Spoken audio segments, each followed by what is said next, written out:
بسم اللہ الرحمن الرحیم الحمد لأہلہ والصلاة لأہلہا اما بعد۔ برادران اسلام، عزیزان گرامی،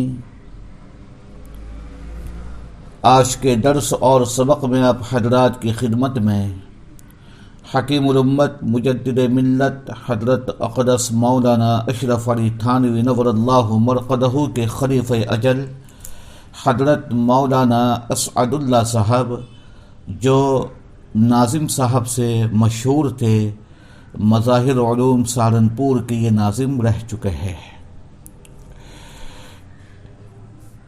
بنگے سے معافی مانگنے کے تعلق سے ان کا قصہ میرے شیخ اول عارف باللہ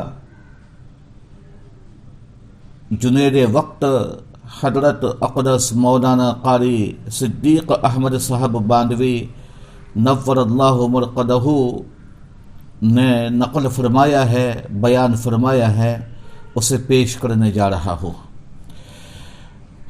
حضرت اقدس مولانا قاری صدیق احمد صاحب باندوی نور اللہ مرقدہ فرماتے ہیں کہ ایک مرتبہ کا واقعہ ہے کہ حضرت ناظم صاحب مراد حضرت مولانا اسعد اللہ صاحب حسب معمول عصر کی نماز کے بعد مدرسے سے مکان تشریف لے جا رہے تھے۔ قاری صدیق احمد صاحب فرماتے ہیں کہ احقر حضرت کے ساتھ تھا۔ راستے میں ایک گلی سے ہو کر گزرنا پڑتا ہے۔ ہم لوگ گلی میں داخل ہوئے تو اچانک ایک بھنگی نے نالی کے قریب کوڑا پھینک دیا۔ توجہ چاہوں گا آپ کی، دھیان سے سننا۔ ہم لوگ گلی میں داخل ہوئے تو اچانک ایک بھنگی نے نالی کے قریب کوڑا پھینک دیا، یعنی کچرا وغیرہ، جس کی وجہ سے نالی کی چھینٹیں اوپر تک آئی اور حضرت مولانا اسعد اللہ صاحب رحمہ اللہ تعالیٰ کے کپڑے بھی خراب ہو گئے۔ حضرت نے فرمایا، کیا اندھے ہو دکھائی نہیں دیتا؟ کیا اندھے ہو دکھائی نہیں دیتا؟ اتنا کہہ کر حضرت آگے چل دیے۔ چند ہی قدم آگے بڑھے ہوں گے، فوراً رک گئے اور فرمایا، میں نے اس کو بہت سخت بات کہہ دی، اس بیچارے کی کوئی غلطی نہ تھی، قصداً تو اس نے ایسا کیا نہیں تھا، میں نے اس کو غلط ڈانٹا۔ حضرت پر رقت طاری ہو گئی اور الٹے پاؤں واپس ہوئے کہ چلو اس سے معافی مانگنا ہے۔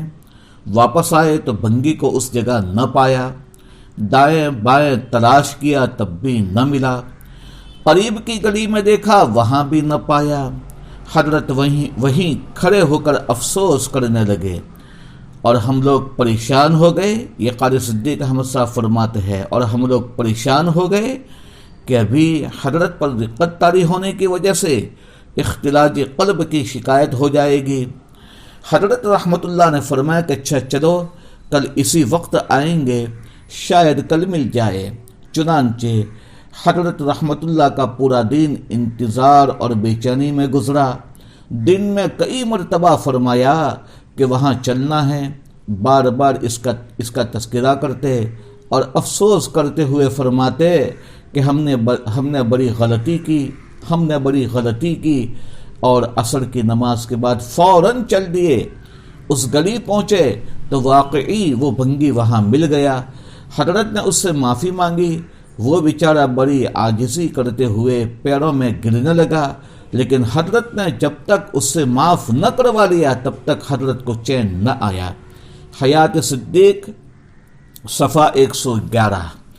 یہ تھے ہمارے بڑے، یہ تھے ہمارے اکابر، یہ تھے ہمارے بزرگ کہ فوری طور پر احساس ہو گیا۔ شروع میں تو ڈانٹ دیا۔